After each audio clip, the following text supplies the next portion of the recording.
This morning from John's Gospel, chapter 21, verses 1 through 19. After these things, Jesus showed himself again to the disciples by the Sea of Tiberias. And he showed himself in this way. Gathered there together were Simon Peter, Thomas called the twin, Nathanael of Cana in Galilee, the sons of Zebedee, and two others of his disciples. Simon Peter said to them, "I am going fishing." They said to him, "We will go with you." They went out and got into the boat, but that night they caught nothing. Just after daybreak, Jesus stood on the beach, but the disciples did not know that it was Jesus. Jesus said to them, "Children, you have no fish, have you?" They answered him, "No." He said to them, "Cast the net to the right side of the boat, and you will find some." So they cast it, and now they were not able to haul it in because there were so many fish.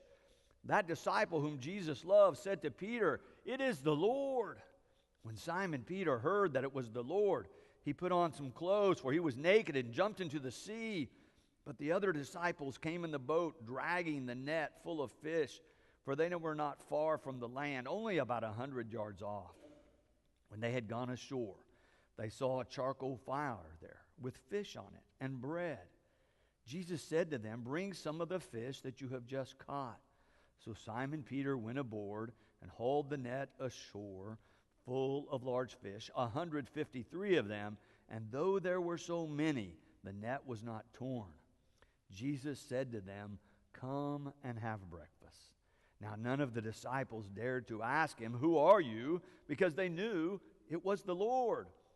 Jesus came and took the bread and gave it to them, and did the same with the fish. This was now the third time that Jesus appeared to the disciples after he was raised from the dead.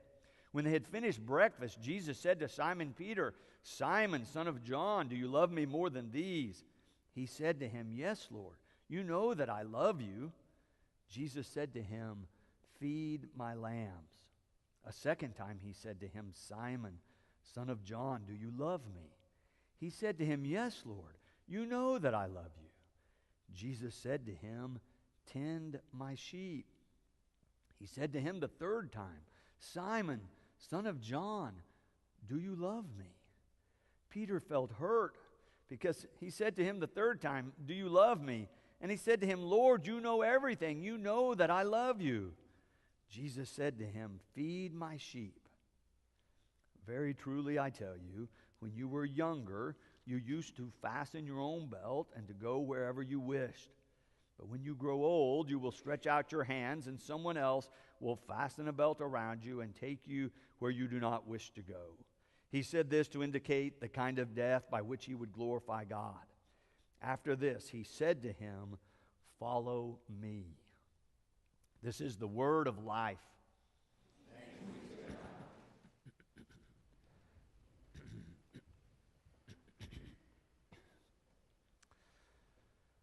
It was 1990 in the spring. My wife, Mary, was 9 months pregnant, and we went to the hospital, and her labor began, and she was in labor for several hours. Not much progress. Several more hours. Still very little progress. After 12 hours, they said, "We need to give you something to move this along." They gave her some medicine. She labored several more hours. She went past the 24-hour mark, still in labor. Finally, around 30 hours, our first child was born, Grace. It was a long labor. We were both pretty tired, and yet we were so excited that now we had this precious baby in our lives, our first child. But it was not long after that we realized something, that now you are responsible for another human being 24/7. It was great responsibility now with a child in our lives. And then 4 years later, she's pregnant for the second time.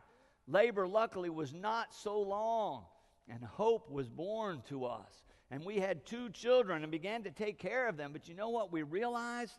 We thought it would be about twice the work. Somehow it seemed like 3 or 4 times the work to get 2 ready on a Sunday morning, or wherever we were going, to pack up for a vacation or go for just a visit down the street, it seemed like a lot of work. And they wouldn't sleep through the night. And so we were always tired. If you remember being a new parent, it's like you're always tired. You can't get enough sleep. I don't know if you've ever done this, but I don't want to say that I've done this, but sometimes in the middle of the night, when that baby would start to cry again, and I would hear her, I would lay really still. I would just hope and pray that Mary hears her and decides it's her turn to get up. Exhaustion does strange things to your mind, to your behavior. Well, children change things, change the way we see the world. It's something you realize pretty soon after the kids come. Otherwise, normal situation become places of peril. Before, where the neighborhood dog would come up would be great. Now it's a source of danger, and the beautiful coffee table with the sharp corners is a place of danger, and the cabinet full of books that can fall over and crush a child, a place of danger. There's danger everywhere like you'd never seen it before, because you're so concerned about this precious life, this baby, your child. And parents begin to think about all those things about how they can protect their children. And then before long, it's about time for school, and you begin to think, how do I prepare them to go to school and to go out into the world? And you begin to feel that responsibility of preparation and protection. Here in a few weeks, we'll be celebrating some of these young people. They're in the choir loft behind me because they're graduating from high school. And I'm sure their parents are thinking, have we prepared them to go out into the world? Have we given them everything they need to go out and do what they need to do in the world? In our text today, Jesus addresses his disciples as children. It's a resurrection appearance, but I think he's thinking about preparing them for their getting ready to go out into the world, so to speak, on his behalf, on behalf of the gospel, on behalf of God. And he's thinking of them as children. And have I prepared these children? Are they ready to take on the world, to take on this task? I think there's some things in this passage that can certainly help us as parents in terms of how we deal with our own children, but it also has much for us to think about in terms of who we are as disciples of Christ. And are we prepared to witness to the risen Christ? If we look back at the story that John is telling, it's a remarkable story. 7 of the disciples, John says, are together. They've gone to the beach or to the lake. Peter decides he wants to go fishing. They go out to fish. The others join him. They're not very successful.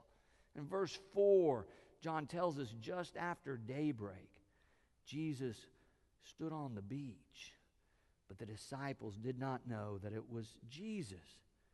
Jesus said to them, "Children, you have no fish, have you?" And I want us to stop right there for a moment and notice the first thing Jesus does is recognize their need. He recognizes that they're fishing, they're trying to catch some fish, perhaps just to have a meal, and they've been totally unsuccessful. But he recognizes their need and verbalizes their need. They say, of course, no, they haven't caught anything. The second thing he does is suggest a more effective response, what they might do that would be more effective. In verse 6, he said to them, "Cast the net to the right side of the boat, and you will find some." In other words, do it a different way. Some commentators talk about they've just gone back to the life of before Christ, as if nothing had ever happened, that they're back at the lake fishing, and that Jesus is suggesting that they not go back, that they recognize that their lives are to be different, and they try it a different way. The third thing he does is feed them. Not only does he tell them how to catch fish, but he provides some for them. In verse 9, when they had gone ashore, they saw a charcoal fire there with fish on it and bread. Jesus said to them, "Bring some of the fish that you have just caught." So Simon Peter goes and gets them, and then Jesus says to them in verse 12, "Come and have breakfast." He sees the need. He verbalizes the need. He tells them how they could meet the need, but in the midst of that, he goes ahead and provides some breakfast, provides some food. He goes ahead and feeds them right on the spot. And then after they've eaten, the story moves to this conversation between Simon Peter and Jesus, where 3 times Jesus asks Simon Peter whether or not he loves him. It's the main point of the story, I think. This idea of whether or not we really love Jesus. And if we do, does that change our lives? After Jesus has asked Peter 3 times, and of course he says, yes, he loves him, and he says, "Tend my sheep, feed my lambs." The final thing Jesus does is commission Peter to go serve. "If you love me," he says to Peter, "then go share that love with others. If you love me, take care of the sheep and the lambs, take care of the flock, serve and care, share that love with others." It's a sign of growth for us as Christians when we recognize that if we love Jesus, then we have this lifelong commission to be about sharing that love with others. That we have a lifelong commission, a commission that never we outgrow, to serve and love others in the name of Christ. What I've observed over the years as a pastor is so many people stop growing in love. They stop serving. Oh, they may still come to church, but they begin to think, "Oh, I've served there, I've served there, I've served there. I'm kind of done. I'm going to retire."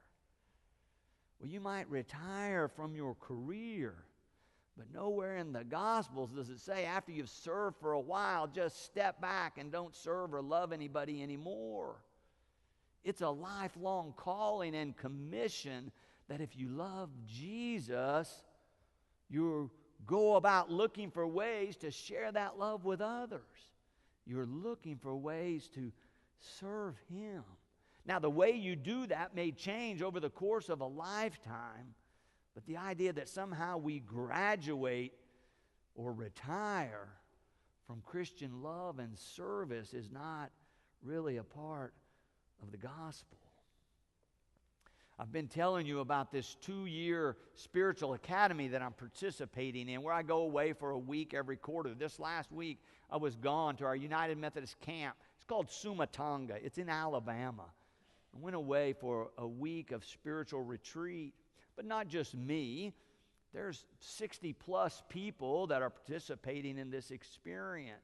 And the amazing thing to me is the average age is over 60, probably quite a bit over 60. Most of the people there are older than I am, and yet none of them are ready to quit growing. All of them have made this 2-year commitment to read books and then to gather once every quarter to listen to lectures, to have discussions, to pray and worship together so that they can continue to grow in faith and grow in love.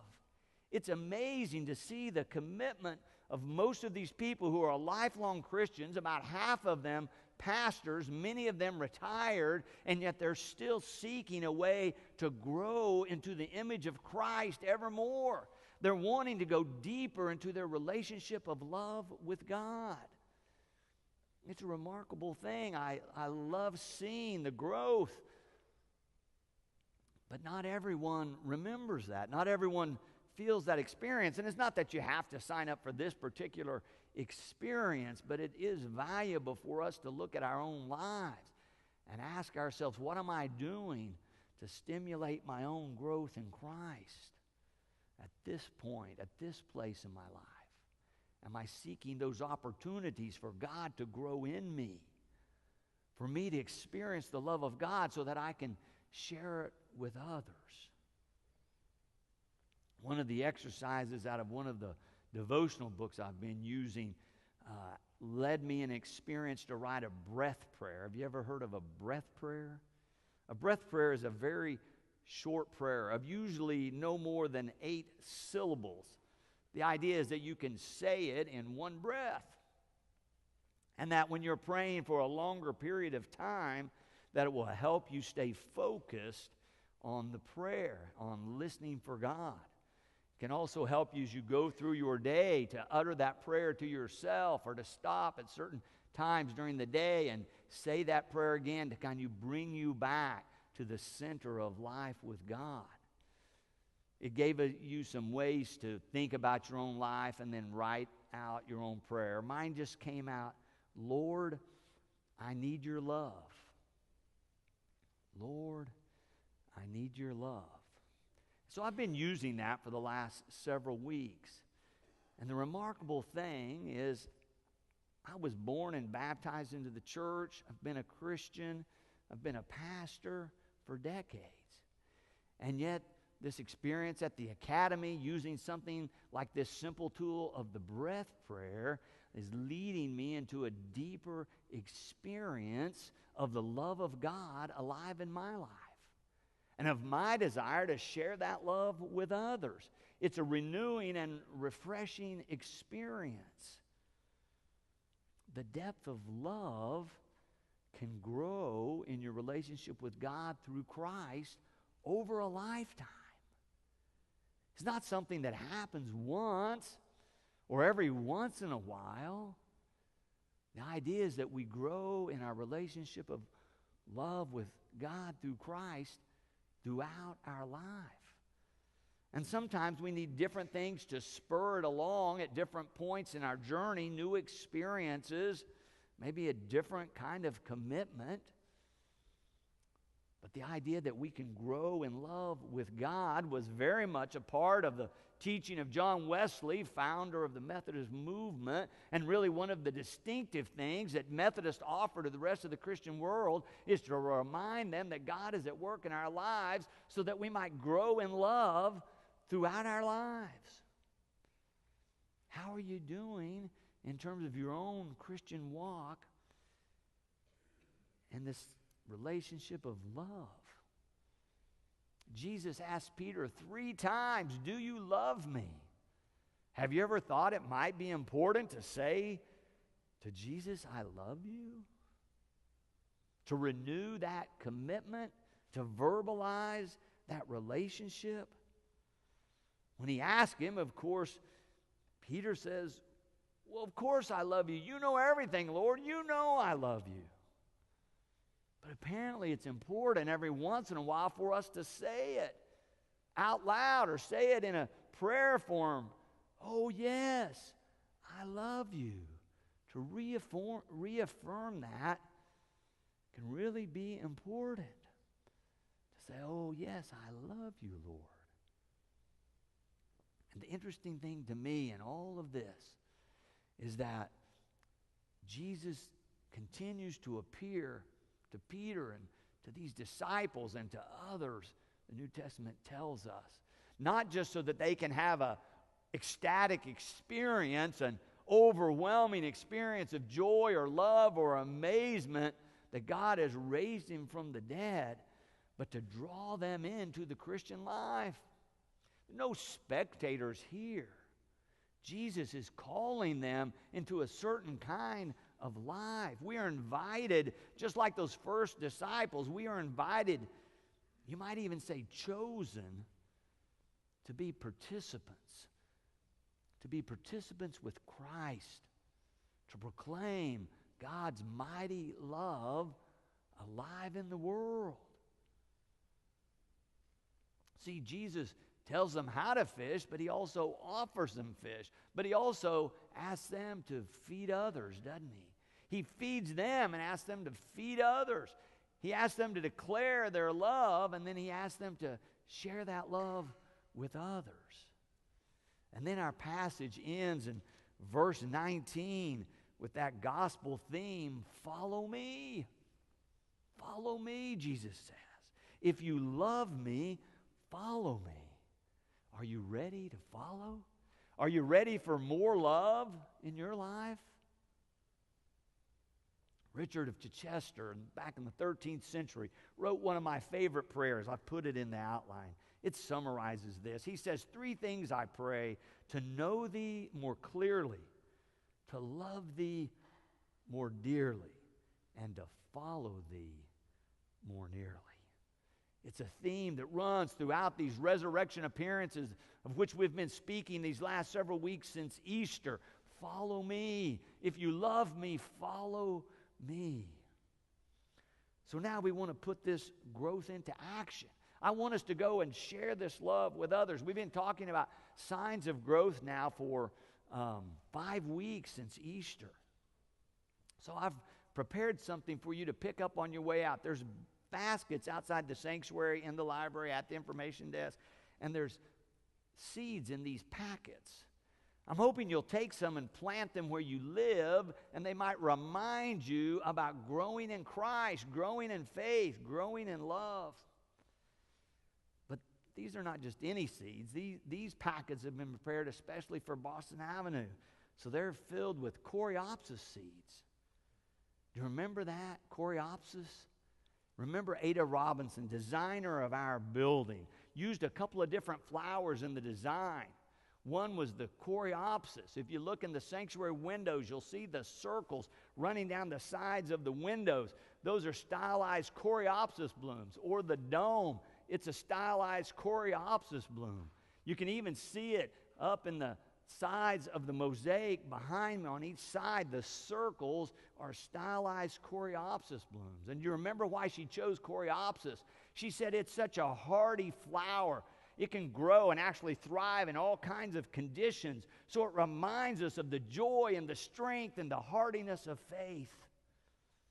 I want you to take these with you to remind you of your growth. But we have produced enough that you can take one to a friend. So I want you to take one or more to give to friends and neighbors, because Jesus feeds the disciples but also sends them to feed others, to share with others. Let's be those Easter people that share God's love with others.